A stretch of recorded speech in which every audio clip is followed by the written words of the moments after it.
I never planned to sleep with my best friend's husband, but when she started complaining about how boring he was, I had already learned too much about what he liked in bed. Like this story already? Don't forget to subscribe to Lie Tales for more bold, emotional drama. Now, let's begin.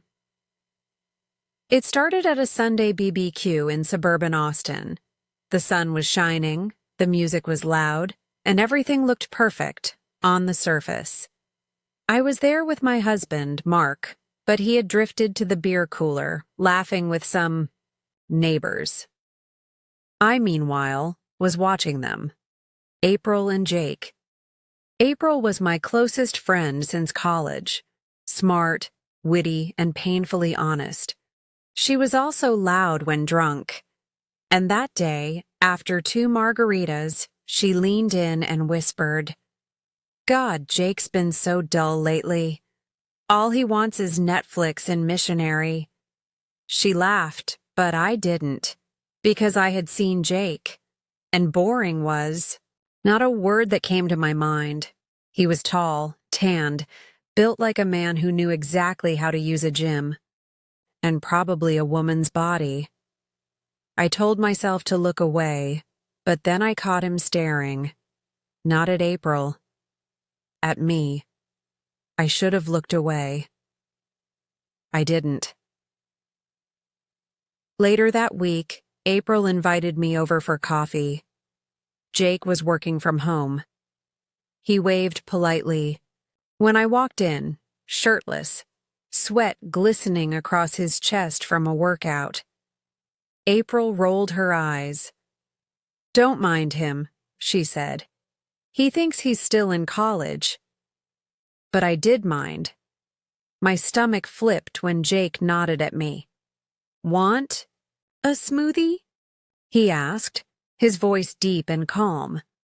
I nodded before I could even think.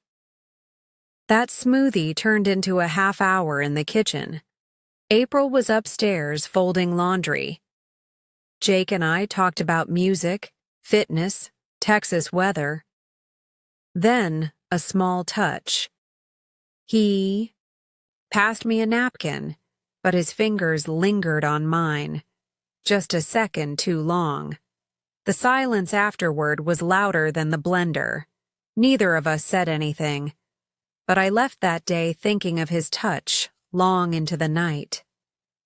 2 weeks later, April asked if I could drop by and watch her toddler for an hour while she ran errands. Jake was working late, or so she thought. He walked in at 6:30, shocked to see me. But he smiled. "Didn't know you'd be here." I tried to play it cool. Babysitting for April. She ran out for groceries. We sat on the couch. Close. Too close. He was sipping wine. I was pretending to ignore how good he smelled. And then, "I've been thinking about you," he said quietly. I turned. "What?" He didn't repeat it. He leaned in. His lips brushed mine. And this time I didn't pull away. The kiss was slow, forbidden, addictive. We stopped when we heard the garage door. April was back. My heart pounded so loud I thought she could hear it. She smiled at me. "Thanks, girl. You're a lifesaver." If she only knew the sin I'd almost committed in her living room. From that night on, everything changed. Jake and I began texting. Carefully. Secretly. We used code names. We met in grocery store parking lots, in hotel rooms, booked under burner names. It was reckless. It was thrilling. And it was happening more than either of us expected. He wasn't just a fling.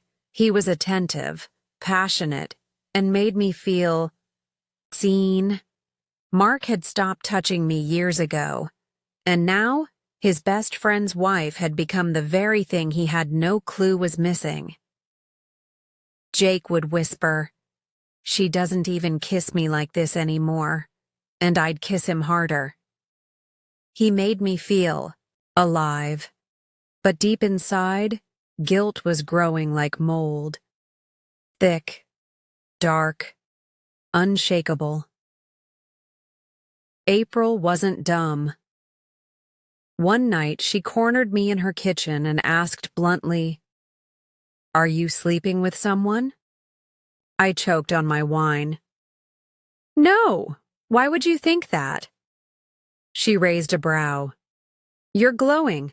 That's either Sephora or sex." I laughed it off, lied straight through my teeth. But it was getting harder. Jake and I had started sneaking, out during Mark and April's joint dinners. 15-minute wine runs that ended in gas station bathrooms. Once, April called while I was mid-kiss with her husband. He answered, voice calm, like he wasn't unzipping my jeans. I began to feel sick, but I couldn't stop, and I didn't want to stop.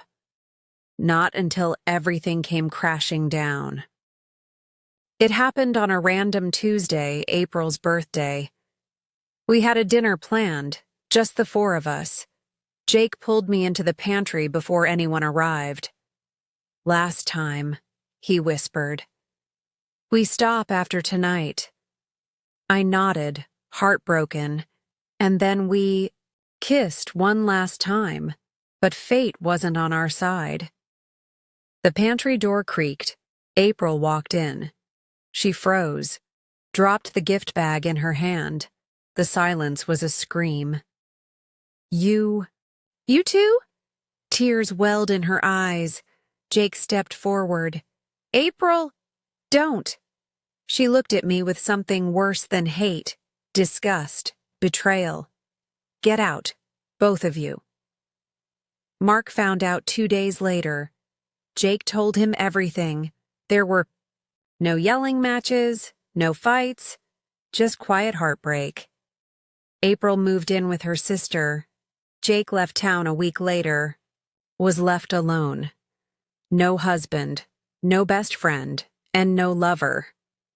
I had chased a thrill and set fire to everything. It's been 8 months. I live in a small apartment now. No decorations, just silence. I sometimes see April on social media. She's healing, smiling, with her sister's kids. Jake never came back. Mark moved on. And me? I replay that first kiss often. I wonder if it was worth it. But deep down, I know the truth. The most dangerous affairs don't start with lust. They start with loneliness. And a glance that lasts 1 second too long,